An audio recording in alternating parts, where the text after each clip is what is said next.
एकादशी व्रत को हरितोष व्रत कहते हैं। भगवान की प्रसन्नता के लिए, हरिजू की प्रसन्नता के लिए एकादशी व्रत रहा जाता है।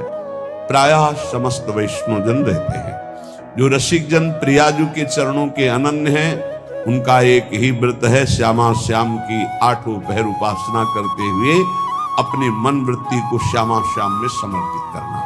यहाँ ज्ञान ध्यान व्रत कर्म जीते सब काहू में नहीं मोहि प्रतीति, रसिक अनन्य निशान बजायो एक श्याम श्यामा पद प्रीति। पर जो एकादशी व्रत रहते हैं परम धन्य हैं, वो हरितोष व्रत है। अब एकादशी व्रत का नियम क्या है और कैसे एकादशी व्रत का फल मिलता है, कई बार चर्चा हुई। बहुत सुंदर तस्मा शास्त्रम प्रमाणम ते, शास्त्र प्रमाण के अनुसार श्री सनातन मुनि बोल रहे हैं, अथ ते नियमान वच्मि व्रते ह्रस्मिन् दिनत्रये, कास्यम मानुषम मसूरान्नम चणकान को द्रवास्तथा, शाकम मधुपरान्नम च पुनर्भोजन मैथुने, दशम्याम 10 वस्तूनि वर्जयेत वैष्णवः सदा। जिसे एकादशी रहनी हो और एकादशी का फल प्राप्त करना हो, उसको ये नियम पालन करना चाहिए। अथ ते नियमान वच्मि व्रते ह्रस्मिन् दिनत्रये, उसको 3 दिन, एक तो दशमी और एक द्वादशी और फिर बीच में एकादशी, उसको 3 दिन संयम में रहना होता है, तब बीच की एकादशी का उसे फल प्राप्त होता है। जिसे एकादशी व्रत रहना हो, उसका नियम है कि दशमी के दिन कांसे के पात्र का त्याग करे। वैष्णव सिद्धांत है कि कभी जिसमें मांस बना उस रसोई का भोजन न ग्रहण करे। मसूर की दाल, चना की दाल, कोदों और कोई भी शाक, शहद, दूसरों का अन्न, दोबारा भोजन और मैथुन, ये दशमी के दिन त्याग दे। एक बार दशमी के दिन भोजन करे 24 घंटे में, क्योंकि एकादशी रहना है। कांसे का पात्र, जिस रसोई में मांस बना उसके भोजन का त्याग, मसूर की दाल, चना, कोदो, शाक, मधु अर्थात शहद और दूसरे के द्वारा दिया हुआ भोजन और दोबारा भोजन और मैथुन क्रिया, इनका दशमी के दिन कभी भी प्रयोग न करें। इन 10 वस्तुओं से वैष्णव दूर रहे दशमी के दिन। फिर एकादशी के व्रत में, ये पीछे तो हम वर्णन कर ही चुके हैं, कहीं नहीं आया यहाँ कुटू का कचौड़ी पकौड़ी और सिंघाड़ा का हलवा और ये दुनिया के खीर और सब। एकादशी के दिन किसी भी तरह की गेम आदि क्रीड़ा ना खेले। जैसे अब आज व्रत है तो बैठे हैं अपना मोबाइल में गेम खेल रहे हैं, ऐसा कोई भी क्रीड़ा नहीं। द्वैत क्रीड़ा, किसी भी तरह का गेम, ये सब खेल नहीं। द्वैत क्रीड़ाम च निद्राम च तांबूलम दंत धावनम, परापवादम पैशून्यम स्तेयम हिंसाम तथा रतिम, कोपम हृत वाक्यम च एकादश्याम विवर्जयेत। एकादशी के दिन उपासक को चाहिए कि वो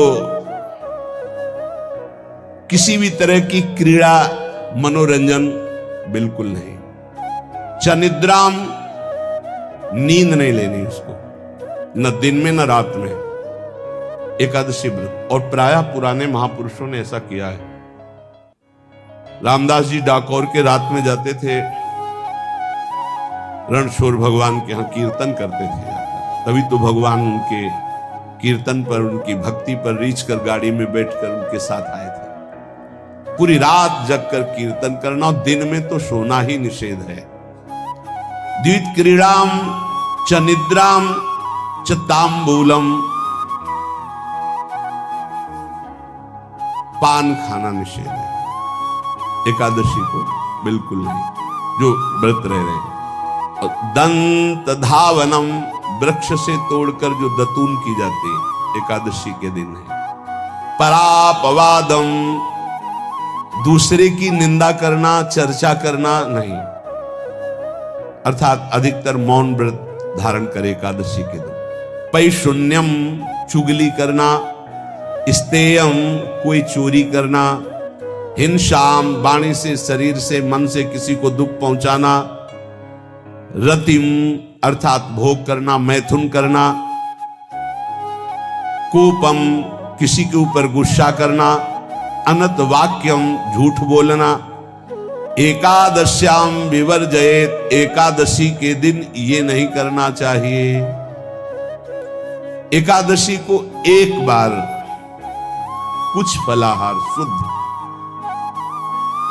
अगर आपके पास कोई व्यवस्था नहीं तो थोड़ा दूध है, जल है, ऐसे आप लेकर, या थोड़ा सा फल लेकर, थोड़ा सा फल लेकर के प्राण पोषण, एक दिन में मर नहीं जाओगे। कितने तो निर्जला एकादशी रहते हैं, हर एकादशी निर्जला। पूज्य श्री मथुरा दास जी निर्जला ही रहते थे हर एकादशी। चलो भैया, आपकी सामर्थ्य नहीं तो जल 2-4 बार ले लो, एक बार थोड़ा सा दूध और फल ले लो, चल जाएगा काम, प्राणों का पोषण हो जाएगा। ये आचरण न करे, एक बार कुछ आहार ले ले, वो भी शुद्ध भगवद अर्पित प्रसाद।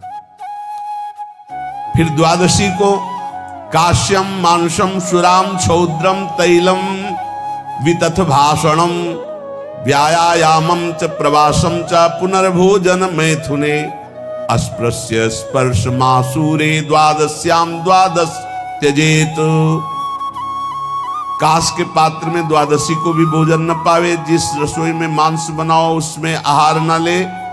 किसी भी तरह का नशा द्वादशी को न करे। शहद न पाए, तेल के बने पदार्थ न पाए, मिथ्या भाषण न करे और बहुत शरीर का व्यायाम न करे, बहुत थकावट वाले कार्य न करे।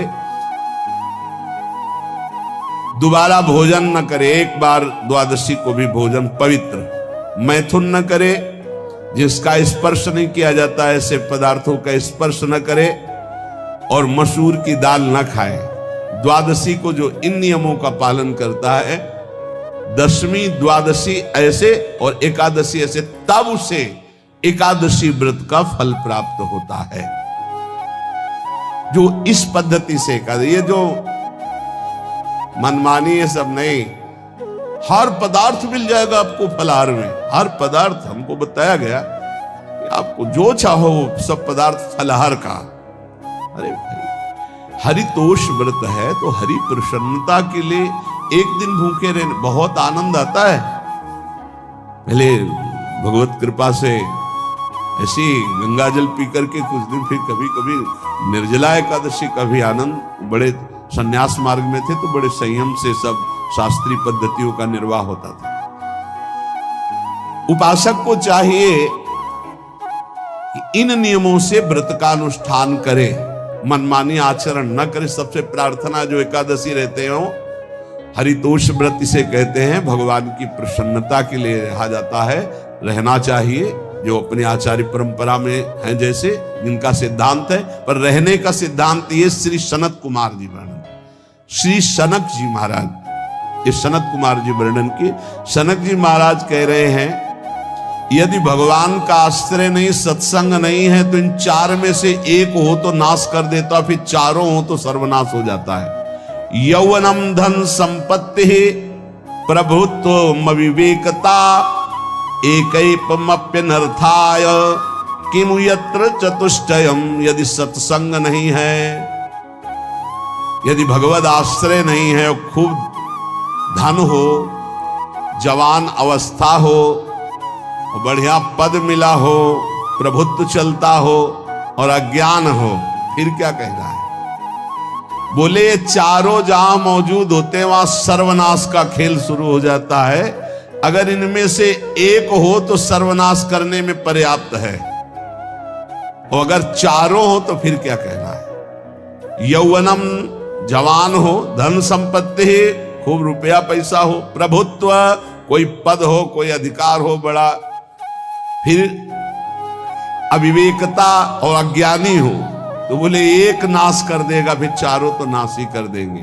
अगर सत्संगी है तो ये चारों महान कार्य कर देंगे। क्या यौवनम, जवान है, खूब दूसरों की सेवा, मेहनत पूर्वक धन संपत्ति कमाकर माता पिता की सेवा, परिवार की सेवा।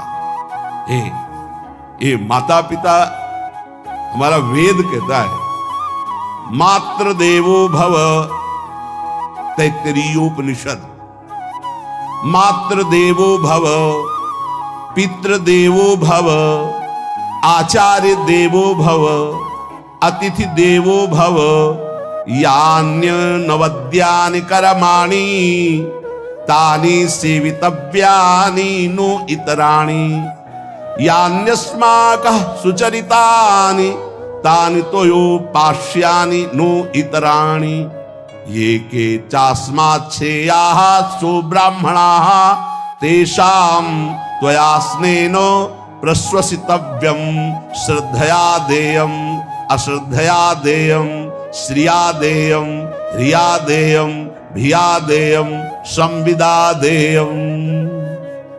वेद कहता है मातृदेवो भव, माता साक्षात हमारी भगवान है। देव हरि को कहते हैं, केशव देव जिसे कहा, हरि को गोविंद देव, मातृ देव, माता भगवान है।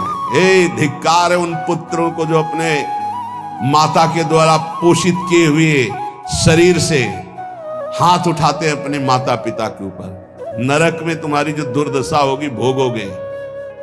एक हमको दिखाया गया दृश्य कि अपनी माता की कोख में लात मारता, थप्पड़ मारता है, पिता बैठा उसको लात मारता है, थप्पड़ मारता है, बाल घसीट कर गेट तक माता को ले जाता है। अब इनकी जो दुर्दशा होगी ये बोल नहीं पाएंगे, बता नहीं पाएंगे। ऐसी जगह मारा जाता है कि बस तलकते रहो, कुछ कह नहीं सकते, घोर नरकों की प्राप्ति होती। वेद कहता, तैत्तिरीयोपनिषद, मातृ देवो भव, ध्यान से सुन लो, सत्संग है, ये माता साक्षात भगवान है। अगर तुमने मारा वाह भर करके इसके आंसू गिरे, जितने आंसुओं की बूंद से भूमि के कण भींजेंगे उतने कल्प तक नरक भोगोगे। ध्यान रखना, तुम्हारा कभी यश, कभी कीर्ति, कभी श्री, कभी हिरी, ये कभी तुम्हारे उदय नहीं हो सकती। तुम्हारा सर्वनाश हो जाएगा अगर मां पे हाथ उठाया। पितृदेवो भव, पिता साक्षात भगवान है। देखो भगवान अवतरित हुए तो प्रात काल उठी कै रघुनाथा, मातु पिता गुरु नावहि माथा। आचार्य देवो भव, माता साक्षात भगवान है, पिता साक्षात भगवान है, आचार्य गुरुदेव साक्षात भगवान है। जो अपनी माता को, अपने पिता को दुख देता है, अपने गुरुदेव की अवहेलना करता है, उसका कभी मंगल हो सकता है? वो कभी सुख प्राप्त कर सकता है? वेद कहता है जो निर्दोष कर्म करते हुए धन कमाकर, कैसा कर्म? निर्दोष कर्म करते हुए धन कमाता है,